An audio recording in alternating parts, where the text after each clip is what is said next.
Me van a permitir ustedes que dé 3 pinceladas, si acaso, más de refresco que de otra cosa.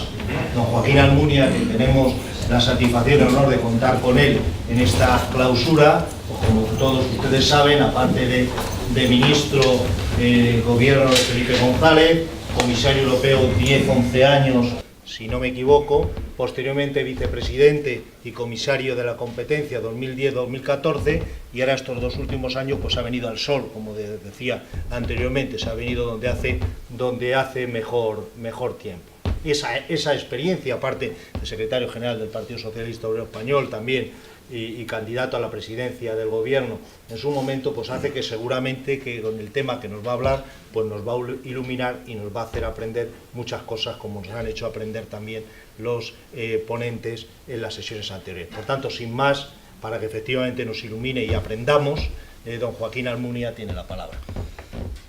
Muy bien, pues cuando me dijo Charles Powell que si quería intervenir en una conferencia sobre la transición, miré la agenda y como podía estar aquí en Madrid hoy, pues le dije que encantado de la vida, porque me parece que es no solo extraordinariamente agradable y sugestivo para quienes estuvimos de un modo u otro implicados, participando en la transición desde diferentes lugares, de diferentes perspectivas, no, creo que es obligado por quienes tenemos esa experiencia y todavía no hemos perdido totalmente la memoria, pues trasladarla, compartirla y más en un ámbito universitario. Por lo tanto, estoy encantado de estar aquí y estoy encantado de haber escuchado también a José Manuel Otero Novas, con los cuales cuando estábamos los dos en el Parlamento, yo no llevaba los temas de educación, suerte que tuvimos, pues si no hubiésemos discutido mucho. O sea, la transición no era solo celebrar acuerdos en común, sino que había muchas discusiones, como él se acuerda y yo también, de la primera legislatura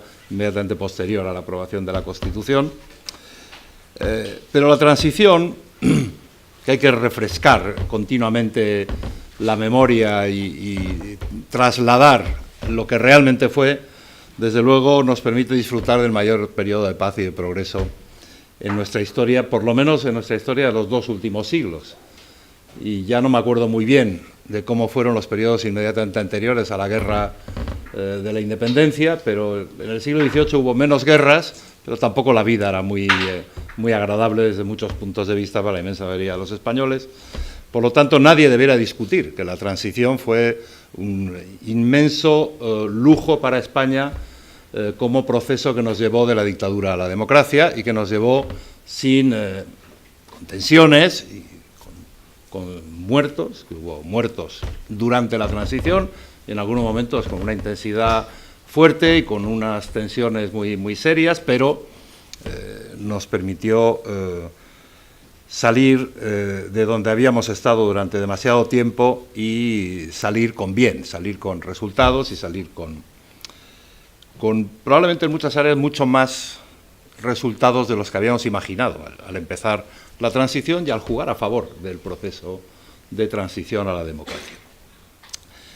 Pero reconocemos, y yo lo reconozco, y es algo de lo que quiero abordar como contrapunto a mis recuerdos de algunos aspectos de la transición, hoy en día esa visión positiva de la transición no es compartida por toda la sociedad española. Ha habido momentos en los que había un porcentaje mayor de la sociedad española que compartía esta visión positiva. Hoy en día el consenso en relación con la transición se ha quebrado, en cierto modo. Hay un sector apreciable de la sociedad, y en particular las generaciones más jóvenes y los nacionalistas, que en este momento discuten bastante más o bastante por encima de la media que la transición fuese un proceso positivo con resultados que debemos preservar y proteger. Y eso es preocupante. Hemos escuchado en los últimos tiempos, y empiezo sin citarlo demasiado, pero hablando del mismo político que ha citado José Manuel, pues las críticas al régimen del 78. Y para quienes vivimos la transición, el régimen era el franquismo. Y hemos estado en contra del régimen siempre. Por lo tanto, en cuanto ponen la palabra régimen Es verdad que los regímenes políticos es terminología académica, pero calificar un determinado sistema político, una determinada democracia con su constitución, sus instituciones, sus reglas, sus poderes y contrapoderes como régimen, en España implica una connotación negativa que no solo no la comparto, sino que me preocupa. Hoy me ha preocupado ver, en la sesión de apertura de la 12ª legislatura, me ha preocupado ver pues, el porcentaje de diputados que no han saludado al rey. Y yo no soy monárquico por convicción, pero incluso republicanos tan acendrados como el que fue presidente de mi partido durante muchísimos años, Ramón Rubial, 20 años en la cárcel, y presidente del partido hasta que el pobre Ramón se murió allá por finales de los años 90, pues Ramón iba a visitar al rey, se ponía su corbata además para ir a visitar al rey, y no es lo que más me importa a mí, si alguien va con corbata o sin corbata, y lo primero que le dijo al rey Juan Carlos en la primera entrevista que tuvo, al nada más legalizarse el Partido Socialista, allá por el 76, casi finales del 76 o principio del 77, eso es, pues fue Ramón Rubial allí, al frente de la ejecutiva entonces del partido, y le dijo, señor, que conste que soy republicano, pero respetó totalmente la figura del jefe del Estado, que era el jefe del Estado que había además jugado un papel clave para eliminar obstáculos y cerrar las vallas que alguien había puesto en el camino hacia la democracia después de morir Franco y para abrir las puertas que nos llevasen hacia la democracia. Hoy cerca de 100 diputados no se sienten reflejados en el sistema político basado en lo que la transición produjo, y en términos político-constitucionales, la transición produjo la Constitución de 1978, y cerca de 100 diputados de esta 12ª legislatura no están a favor de la Constitución, no se sienten incluidos, y es algo preocupante, ¿no? Algunos nunca aceptaron totalmente los resultados de la transición. Ha habido sectores con más o menos presencia en algunos de los partidos políticos que se sentaban en el Parlamento. Yo recuerdo que en el Parlamento, en el Congreso de los Diputados, después de aprobarse la Constitución, ha estado sentado Blas Piñar, que era Fuerza Nueva, extrema derecha pura y dura. Estaba sentado pues, Sagaseta, que era un comunista canario más estalinista que eurocomunista. Ha habido diputados y diputadas de Herri Batasuna en momentos muy tensos. Ha habido de todo. No todos los políticos electos aceptaron, no solo no participaron, sino aceptaron los resultados de la transición. Pero más que eso, que se puede considerar hasta algún punto de vista, se puede entender que no todo el mundo en 1976 o 77 o 78 se sintiese reflejado e implicado en la transición.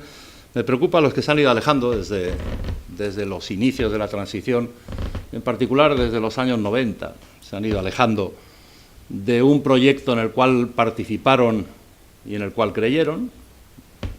Ahora, por ejemplo, los nacionalistas catalanes e independentistas, en particular la antigua Convergencia Democrática, hoy Partido Democrático de Cataluña, no me acuerdo exactamente cómo es el nombre, pues, se han ido alejando. Es verdad que el Partido Nacionalista Vasco, que nunca ha estado apoyando formalmente la Constitución, hoy se encuentra mucho más implicado en el sistema democrático constitucional que lo ha estado en otros periodos de la historia desde el 78 para acá, pero es preocupante ese alejamiento y ese rechazo de quienes estuvieron implicados, y es preocupante que de los nuevos partidos, de los partidos emergentes, uno está plenamente identificado con la transición, incluso cita, a veces considero que más de la cuenta, lo citan a Adolfo Suárez, que es Ciudadanos, y otros pues han nacido ya criticando el régimen del 78 y no se sienten implicados, ni siquiera respetan algunos de los elementos que nosotros consideramos inherentes al sistema político, a la democracia creada gracias a la transición. Bueno, ¿qué hacer ante esta situación? Yo creo que hay que introducir reformas. He escuchado con muchísima atención, y como suelo hacer casi siempre, a Miguel Herrero de Miñón, porque es verdad que siendo un padre de la Constitución y siendo alguien que estuvo, como decía José Manuel, desde el principio, desde antes de que se diesen los primeros pasos de las primeras elecciones democráticas, ha estado siempre implicado en buscar cómo avanzar, que ha sido Miguel Herrero de Miñón, pues ahora propone reformas que son, desde mi punto de vista, valientes, se pueden compartir al 100%, al 80%, pero sin duda esa voluntad de introducir reformas me parece que es necesaria, luego me referiré algo a ello, pero para introducir reformas de ese calado y de esa envergadura hace falta diálogo, y el diálogo se echa en falta mucho. Está mal visto dialogar, ¿no? En la transición lo que se fue consiguiendo se consiguió gracias al diálogo, partiendo de posiciones diferentes. El otro día le escuché a Gabilondo en uno de estos podcasts que hace en El País, decía, al consenso se llega después de mucho negociar y pactar. El punto de partida es el disenso. Y eso me parece básico entender, porque así empezó la transición. Yo he escuchado las versiones de la transición, de los orígenes de la transición, de José Manuel Otero Novas. Yo no estaba allí, no conozco lo que se cocía allí, pero desde luego sí les puedo asegurar que la perspectiva de un afiliado al Partido Socialista de entonces, nada más morir Franco en el momento inicial, primero los 6 meses de Arias Navarro, 7 meses, y después el nombramiento de Suárez, se veía desde una perspectiva totalmente diferente a la que podía tener José Manuel Otero Novas. Y en el 76 no podíamos ni siquiera imaginar, los que éramos miembros del Partido Socialista, los simpatizantes de un Partido Socialista pequeño y en la clandestinidad, pero con una historia detrás enorme y unas raíces en la sociedad española tremendas, no podíamos imaginar que Adolfo Suárez fuese a dar el juego que dio. La primera reacción que yo recuerdo, yo estaba entonces en Bruselas también, en mi juventud, al recibir la noticia de que se había nombrado por parte del rey Juan Carlos a Adolfo Suárez como sucesor de Carlos Arias Navarro, fue de una depresión total, hasta que pocas horas o un día o dos después nos llegó la noticia a Bruselas, a los afiliados del Partido Socialista de la época, que estábamos en Bruselas, que, bueno, yo ya estaba en Madrid, pero me pilló en Bruselas aquel hecho, aquel nombramiento, que Felipe González tenía buena información porque conocía a Adolfo Suárez, había hablado con él y sabía que no era lo que parecía, sino algo mucho mejor de lo que parecía, y que tenía una gran vocación, impulso y energía reformista, y bueno, eso fue cambiando, pero la distancia era tremenda, tremenda. Partíamos de experiencias y perspectivas totalmente distintas, o muy distintas. Quizás José María Gil Robles, que tenía mucha más experiencia, claro, en la historia de España, o Joaquín Ruiz Jiménez, pues tenían otro tipo de perspectiva y otro tipo de experiencia, ¿no? Joaquín Ruiz Jiménez había sido ministro de Franco, luego cambió y lanzó Cuadernos para el Diálogo y creó una democracia cristiana progresista. José María Gil Robles había sido el líder de la CED antes de la guerra y después él estuvo en el exilio y apostó durante unos años por don Juan de Borbón, el padre del rey Juan Carlos, y aquí llegó pues con la idea de la democracia cristiana.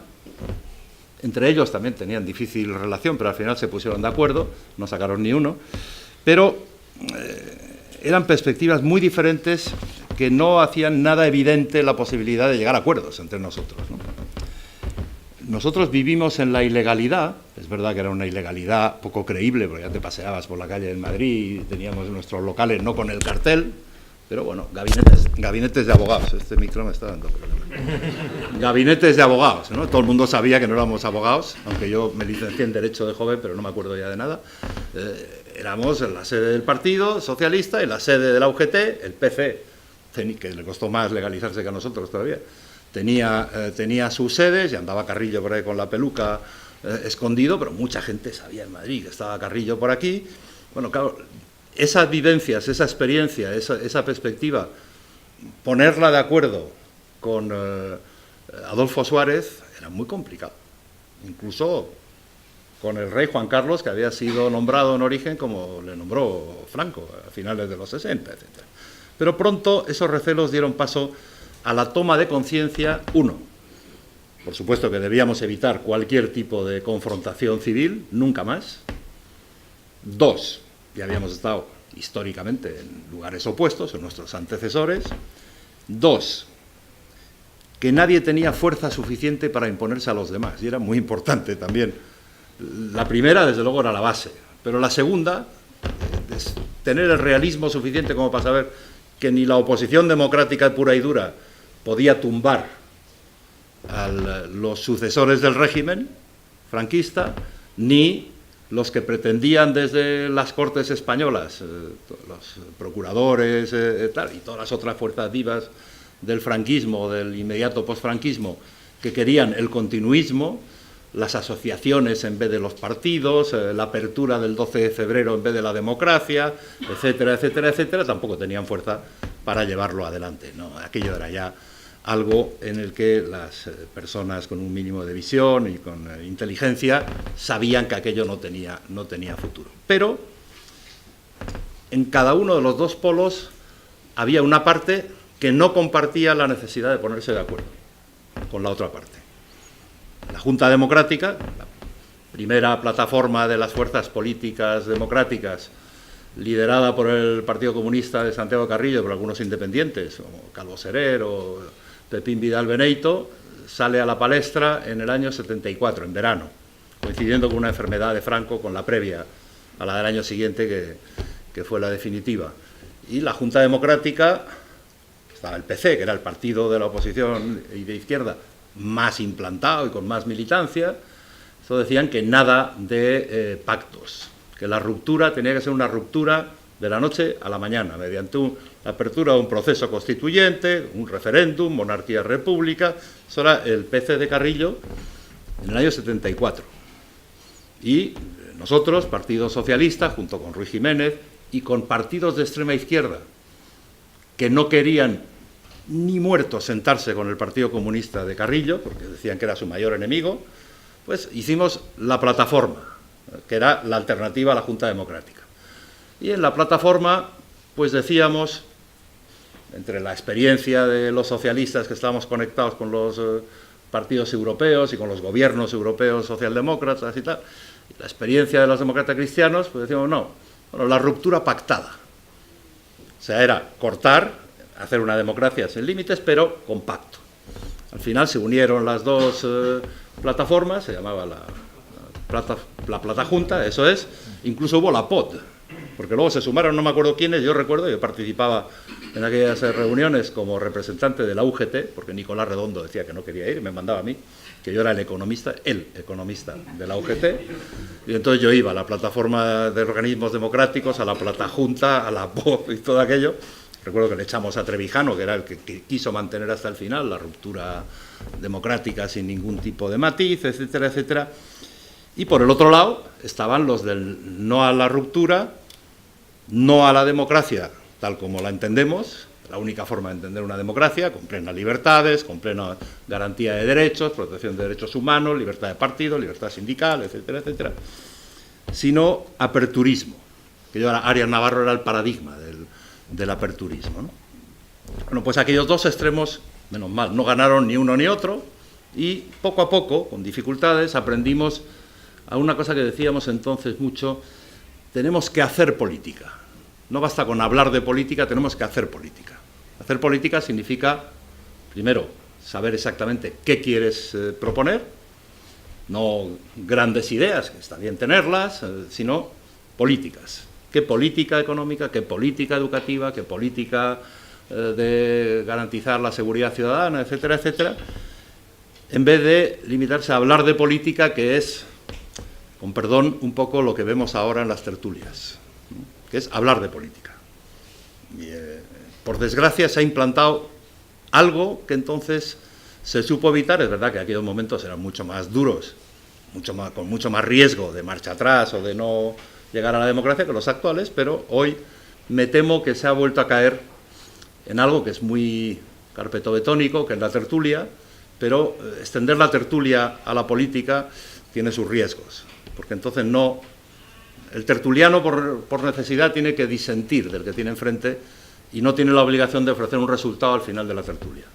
Mientras que la política tienes que llegar a acuerdos, si no tienes mayoría tienes que pactar con otros para tenerla, y si tienes mayoría tienes que acordarte que las minorías tienen derechos y al final tienes que ofrecer además resultados, ¿no?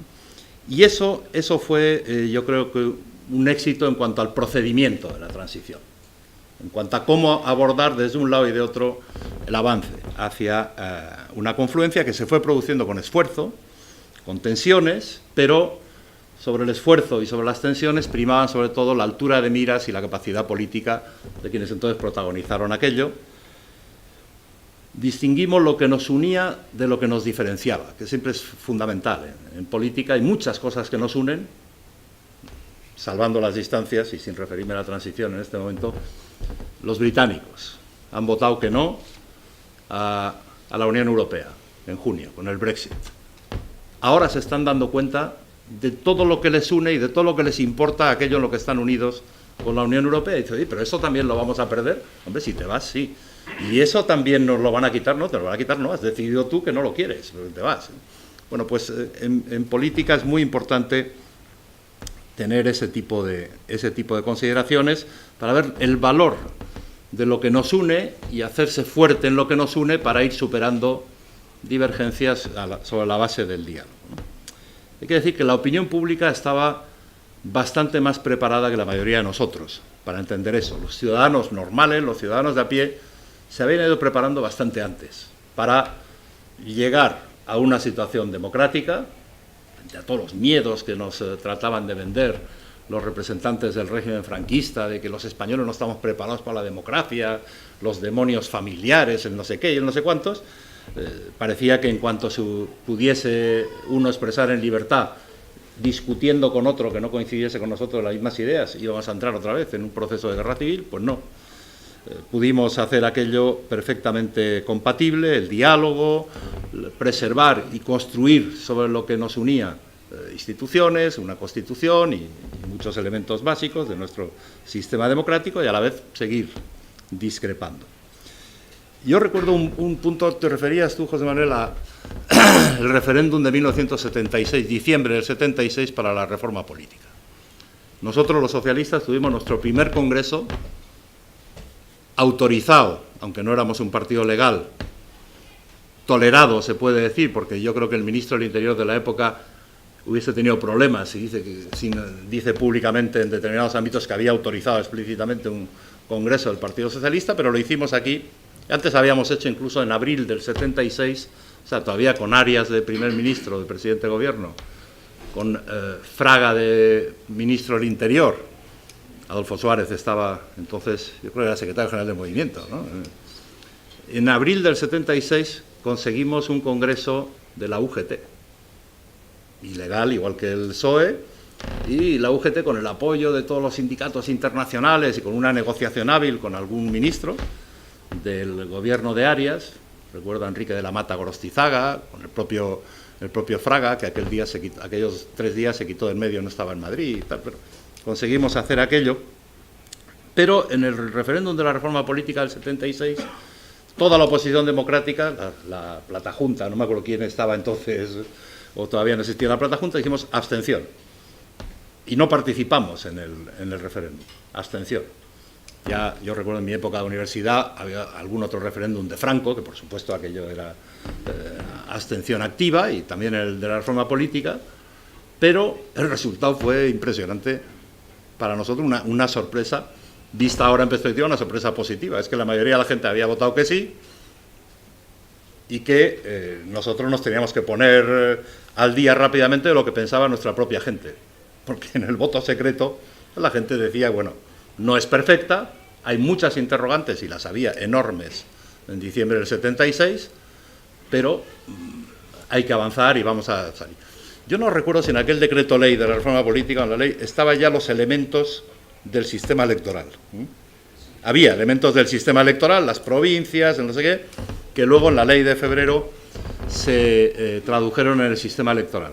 Cuando se aprueba la ley electoral, nosotros no sé si estábamos siendo legalizados o acabamos de ser legalizados, igual que otros partidos de izquierda. El PC se legalizó más tarde, en Semana Santa. O sea que se aprueba el sistema electoral.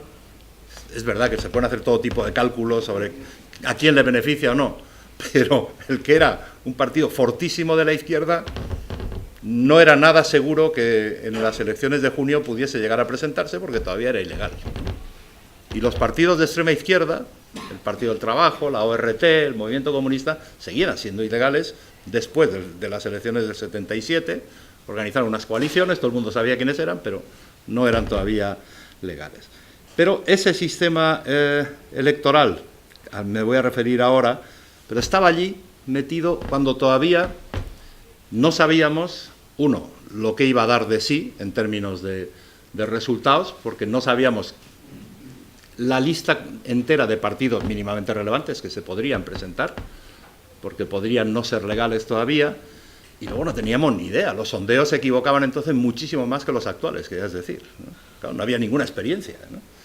Entonces, yo no sé dentro de la UCD, aquí hay dos ilustres representantes de la dirección de la UCD de aquella época, y luego ministros, pero desde luego en Alianza Popular y quizás en algún sector de la UCD no se tenía al 100% claro que las Cortes elegidas el 15 de junio del 77 fuesen a hacer una constitución digna de tal nombre.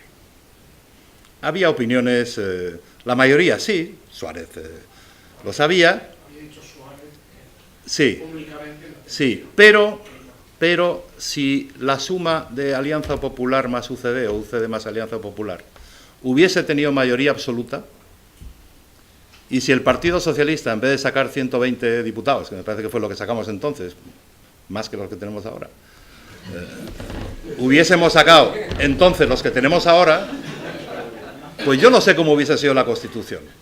No lo sé, está por ver. Pero bueno, la cosa es que aquello salió bien.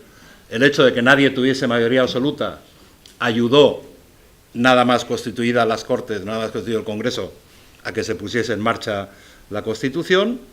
Y las elecciones, primero el referéndum del 76, pero sobre todo las de junio del 77, tienen un valor magnífico para saber quién es quién.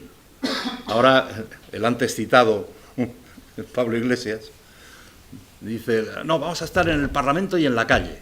Bueno, pues entonces en la calle había muchísima gente de todo tipo, porque en la calle estaban los sindicatos, en la calle estaba la izquierda, o estábamos en la izquierda, pero en la calle estaba también la extrema derecha. Y las elecciones son como una especie de bálsamo, que dice, bueno, ya sabemos ahora qué representa cada uno. Y lo que dicen las elecciones es mucho más importante que contar el número de gente que va a una manifestación. Y hay manifestaciones en nuestro periodo que han tenido millones de gente en la calle. La manifestación posterior al golpe de Estado de Tejero, el 23F, que debió ser el 26 o el 27 de febrero, fue una manifestación impresionante, yo creo que la mayor que ha habido en España desde el periodo democrático y probablemente desde siempre. Y aquello es impresionante, pero al final lo que importa es el voto. Y eso es una lección muy importante que se aprende haciendo política y no solo con posiciones, digamos, fijas, posiciones enquistadas. Por lo tanto, las elecciones del 77 para mí son el momento determinante. A partir de ahí ya no hay duda que vamos hacia adelante, porque probablemente la parte más difícil de la transición ha tenido éxito y empieza todavía una parte larga de transición para desarrollar la Constitución, desarrollar el Estado de las Autonomías. ¿Cuándo acaba la transición? No lo sé. Probablemente en el 86, con el ingreso en la Unión Europea. Hay otros que dicen que cuando ganamos las primeras elecciones nosotros, en octubre del 82, no lo sé. Allá por los 80. Se puede decir que la democracia española está consolidada, hemos superado el golpe de Estado, se ha sometido al poder militar y predomina la supremacía obvia del poder civil, pero entonces no era tan obvio, en el 83 o en el 84 no era tan obvio. Tenemos el desarrollo del Estado de las Autonomías, etc. Los frutos son evidentes, el consenso constitucional ha permitido muchas cosas, no solo desde el punto de vista de derechos, libertades, garantías, sino también el ingreso en la Unión Europea se facilitó gracias al consenso constitucional, a que prácticamente todas las fuerzas democráticas apoyábamos el ingreso en Europa. Se equilibró la economía de mercado con un incipiente estado de bienestar, etc. Hoy los críticos de la transición minusvaloran aspectos muy positivos del consenso logrado entonces, y creo que es algo que tenemos la obligación de intervenir para compensar esas críticas desde mi punto de vista infundadas. Y me quiero referir en la última parte de mis palabras a la alternancia. Es que el consenso y lo que se consensuó en la transición, a lo largo de los años de la transición, ha limitado la amplitud y la profundidad de nuestro sistema democrático, ha limitado la expresión de ideas políticas que tienen que poder expresarse en libertad en democracia, en absoluto. El consenso es perfectamente compatible con el pluralismo político más amplio, y lo tenemos, y la prueba lo vemos en el Parlamento. Ha limitado la libertad de elección de los ciudadanos entre diferentes alternativas, el consenso y lo que se deriva del consenso. Yo no lo creo. Hablábamos del sistema electoral, yo no soy experto en el sistema electoral, pero el sistema electoral, el mismo, que tenemos el mismo desde el 15 de junio del 77 hasta hoy, prácticamente, yo creo que no ha cambiado casi nada, tiene una definición de que es el sistema que ha alentado y consolidado el bipartidismo imperfecto.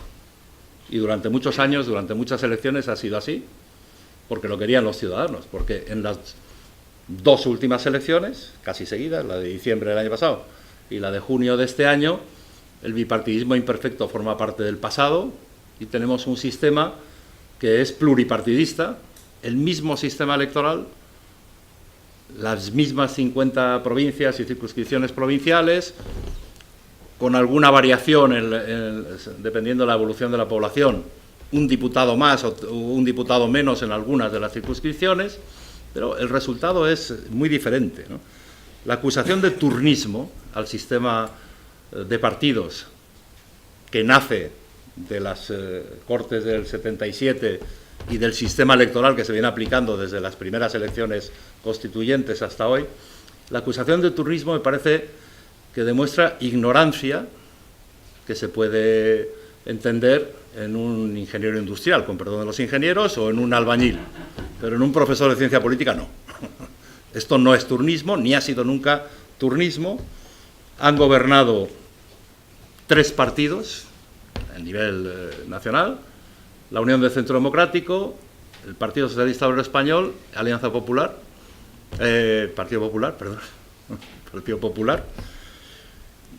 Las discusiones que teníamos con la UCD, y era todavía un momento inicial de mucho consenso y mucha necesidad de consenso, eran discusiones a veces durísimas en muchas áreas. Los 2 exministros de la UCD se acordarán, como me acuerdo yo, que entonces estaba en el Parlamento de la oposición, y las discusiones que ha habido entre el PP y el PSOE, o el PSOE y el PP, pues también han sido durísimas en muchas áreas, ¿no? Incluso me atrevo a decir a veces excesivas, porque hay que dejar espacio para un cierto consenso en asuntos que no nos deben dividir, sino que nos deben llamar a buscar acuerdos y a buscar mayorías más amplias de la de un solo partido, ¿no? Con una paradoja, revela un poco esa falta de diálogo al que decía antes, y es que, a pesar de que no siempre el sistema da mayorías absolutas, ha habido menos mayorías absolutas que mayorías relativas del partido que ha gobernado, no conocemos a nivel nacional un gobierno de coalición todavía, en este periodo democrático. Tuvo la República, pero no en este periodo democrático, ¿no? Lo cual es algo que merece una reflexión. A veces se considera que la coalición es mala per se. Yo creo que si los ciudadanos deciden no darle la mayoría suficiente a un solo partido, hay que considerar las coaliciones. A veces son posibles y a veces no, pero hay que considerarlas como una opción perfectamente democrática que se practica en la mayor parte de los países democráticos de Europa, de la Unión Europea. Se ha deteriorado el consenso, se ha acabado el bipartidismo, pero no se ha rehecho una forma más o menos estable de diálogo entre las fuerzas políticas de uno u otro signo, lo cual, junto con las grietas que antes decía antes del consenso, es algo preocupante. Es preocupante porque hay que abordar algunas reformas de calado, algunas reformas constitucionales, Estoy de acuerdo, como decía antes, no en todos los detalles, probablemente, pero sí en el principio de que el título octavo tiene que ser reformado, por muchas razones. Es muy difícil, pero tiene que ser reformado por muchas razones. Pero hay posiciones muy, muy, muy divergentes. Yo, por ejemplo, no creo que una simple disposición adicional como la que propone Miguel Herrero, por otra parte, lo ha hecho hace un año o dos con otro padre de la Constitución, como Miquel Roca, la misma vía de una disposición adicional para Cataluña, y yo creo que quizás en algún momento eso hubiese sido no solo posible, sino deseable, pero ahora me temo que es un poco tarde, que hace falta más cosas. Pero hay que abordar esa reforma, y va a costar porque se ha perdido tiempo antes de abordarla, y se está perdiendo tiempo antes de abordarla. En el sistema electoral, a mí me preocupa no tanto la proporcionalidad mayor o menor, que los votantes han sabido utilizar el mismo sistema electoral para dar resultados más y menos proporcionales, bipartidistas o no bipartidistas, con más nacionalistas bisagras o con no bisagra para los nacionalistas. Tenemos de todo, con el mismo sistema, como sabe perfectamente José Manuel Otero Novas. Pero a mí sí me preocupa que una parte del deterioro de la confianza en el sistema, generado a raíz de la transición y plasmado en la Constitución, tiene que ver con otro aspecto de la legislación electoral, que son las listas cerradas y bloqueadas. Te has referido a lo que son los aparatos de cualquier partido, nuevo, viejo o renovado.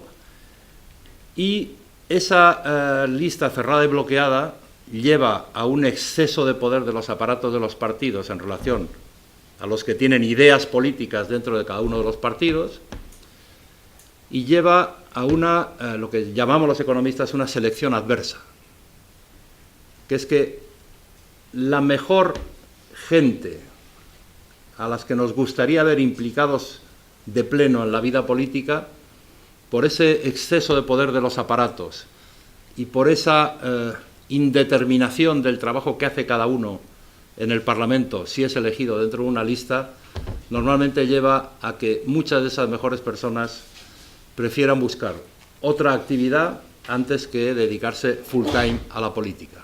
Y una cosa, como decía antes, es opinar de política, hablar de política, y otra cosa es hacer política. Y para hacer política se necesita gente de todo tipo, no tiene que ver con los títulos universitarios, con el cuerpo de funcionarios al que pertenezca, con el lugar donde haya nacido, pero para hacer política hay que tener valores, convicciones, acordes con esos valores y capacidad. Y la política no se estudia en las universidades, es una cuestión de experiencia, pero a la experiencia le ayuda la competencia de cada uno. Por mucha experiencia que tenga alguien al que se le encargue o a la que se le encargue un área de responsabilidad política compleja, pues es muy difícil sin una capacidad intelectual que no necesariamente se aprende en los libros. Es muy difícil tener éxito, es más difícil tener éxito. Y esa selección adversa, yo creo que está ayudando a quienes quieren establecer una división profunda entre los dirigentes y los dirigidos, o se llame en la jerga moderna la casta y la gente, el establishment y el pueblo llano. Eso es tremendo, porque por ahí se cuelan los peores políticos de esta época que estamos viviendo, que son los populistas, de todo tipo, con diferentes ideas y diferentes manifestaciones, pero por ahí se cuelan, ¿no? Y hay que hacer reformas muy importantes.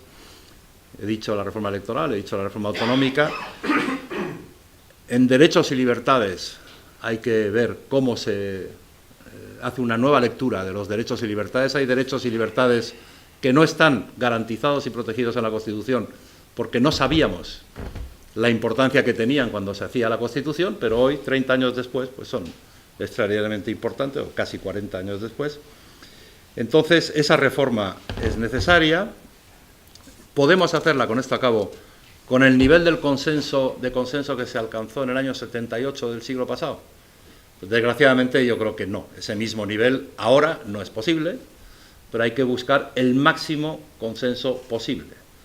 Y para buscar el máximo consenso posible hay que hacer mucho trabajo de diálogo, de intentar entender los argumentos y las posiciones de los demás, por muy raras que nos suenen o por muy contrarias que parezcan a primera vista a las nuestras, y probablemente lo que hay que hacer es también seleccionar cuáles son los temas donde el nivel del consenso se puede recuperar.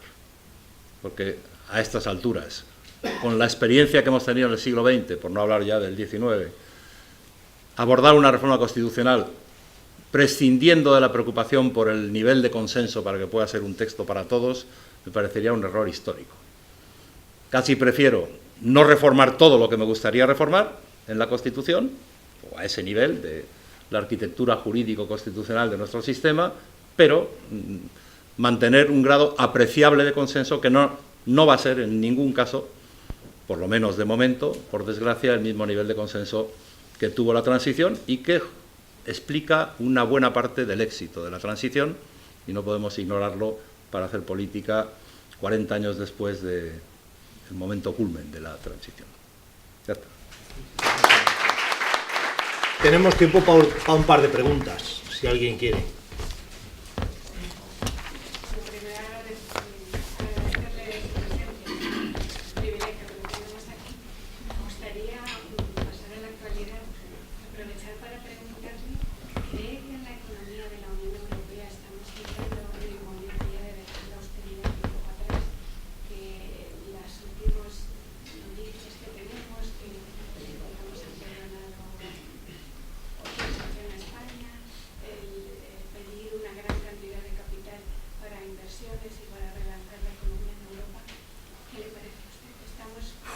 Eso es para otra conferencia. Pero vamos a ver, intento sintetizar.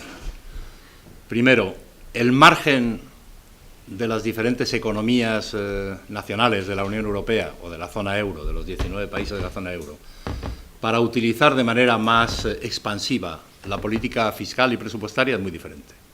Es decir, no es el mismo margen de maniobra el que tiene Alemania, que cobra por emitir deuda, no les paga intereses a los que tienen la deuda, sino tiene interés negativo, tiene superávit presupuestario, ha reducido su nivel de deuda pública sobre el PIB en los años de la crisis de manera notable y tiene un 4, algo % de paro. Y tiene una economía muy competitiva que exporta a China más de lo que importan de China. El último dato que vi del año pasado, no sé si ha cambiado algo, pero no creo que haya cambiado mucho. Por tanto, Alemania tiene todo el margen del mundo, la desgracia es que no lo utiliza. Porque están preocupados con el envejecimiento de la población, que es verdad que es un problema serio para Alemania, y no quieren llegar a momentos todavía más agudos de presión sobre el sistema de pensiones y sobre el sistema sanitario, de las tendencias demográficas, con una situación de endeudamiento que hoy en día es sostenible porque los tipos están bajísimos y para Alemania en muchos casos negativos, pero en 2 años de Trump nos pueden poner los tipos en el techo. O sea que, pero Alemania tiene margen y hay otros países que lo tienen. ¿España tiene margen? Pues por desgracia es que España, y ahora explicaré la frase que viene a continuación de lo que voy a decir, España está haciendo una política fiscal expansiva. Es que la desgracia que tiene España en este momento es que lleva varios años superando sus previsiones de déficit público, los objetivos fijados, ha aumentado la deuda pública sobre el PIB en España 30 y algo puntos del PIB, hoy salía en las noticias del mediodía, estamos en el 100% de deuda pública sobre el PIB, y el día en que los tipos empiezan a subir, que subirán antes aquí que en Alemania, otra vez hasta aquí, porque empieza a subir el servicio de la deuda y eso se come las posibilidades del margen de gasto.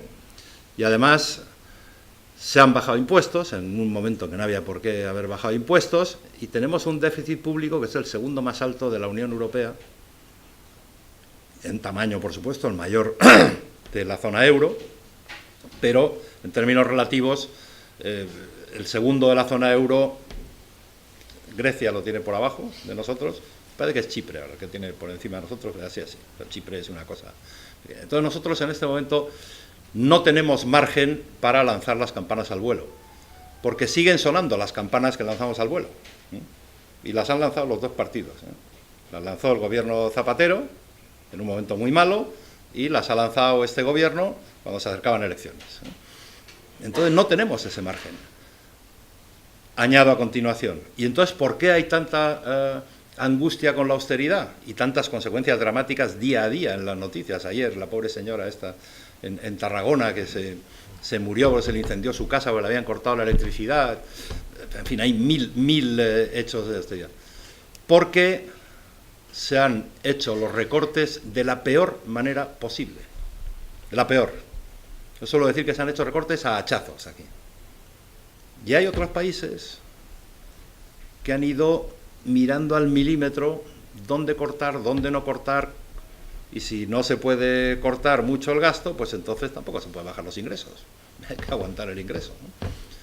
Entonces, el debate de la austeridad, hubo momentos en que sí tenía toda la razón, 2010, 2011, ahí hubo de verdad una obsesión de austeridad.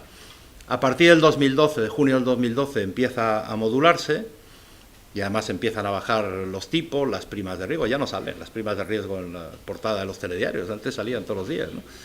Y ahora hay que hablar de otras cosas. Bueno, ¿cómo crecemos?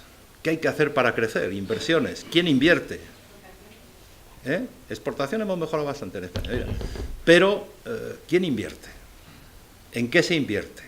¿Cómo se puede financiar más inversión? ¿Cómo se puede eliminar barreras para que nuevas iniciativas empresariales, al cabo de 5 años se pueda decir que son iniciativas ya con éxito garantizado? No todas, pero una parte. ¿Cómo se puede dar vitaminas a la economía? Y no volver a caer otra vez en el crecimiento que sabemos que lleva hasta donde lleva, que es el crecimiento basado, que va muy bien, en turismo, que va muy bien, pero algún día puede dejar de ir bien porque se hayan cansado ya de visitar España, pasearse por el Paseo de Gracia e ir a Benidorm, y la construcción, que yo creo que ya no queda sitio para construir más, ¿no? Por lo tanto, y esos debates de fondo que tienen que ver con la educación, que tienen que ver con la innovación, que tienen que ver con la investigación, que tienen que ver con el entorno empresarial para nuevas iniciativas, etcétera, etcétera. Ese es mucho más importante que seguir dando vueltas aquí al austericidio con el 5 y pico % de déficit. Otra pregunta más, sí. ¿Ha dicho usted que Alianza Popular y UCD tenían mayoría absoluta en las elecciones del 77? Y Alianza Popular, UCD tuvo 165 escaños y Alianza Popular tuvo 16, 181 escaños a los que habría que sumar otros dos las candidaturas independientes de centro de Hipólito Gómez de las Rozas y de Ortiz Ordaz. Sí, el proceso constituyente se explica en gran medida porque UCD tenía mayoría absoluta con cualquiera de las combinaciones de 4 partidos nacionales. Y unas veces UCD se aliaba con Alianza Popular, por ejemplo a la hora de votar las cuestiones relativas a la corona, y otras veces se aliaba con la izquierda. Al final todos asumieron lo que se había votado, pero eso UCD no se escoró a la izquierda porque quería a la derecha porque quería una constitución de consenso. En términos aritméticos tiene razón, en términos políticos yo creo que no tiene razón, porque Alianza Popular, en relación con la Constitución, estaba dividida por 2, y incluso los que estaban a favor, como Fraga, estaba en contra del título octavo, y sin título octavo no había Constitución.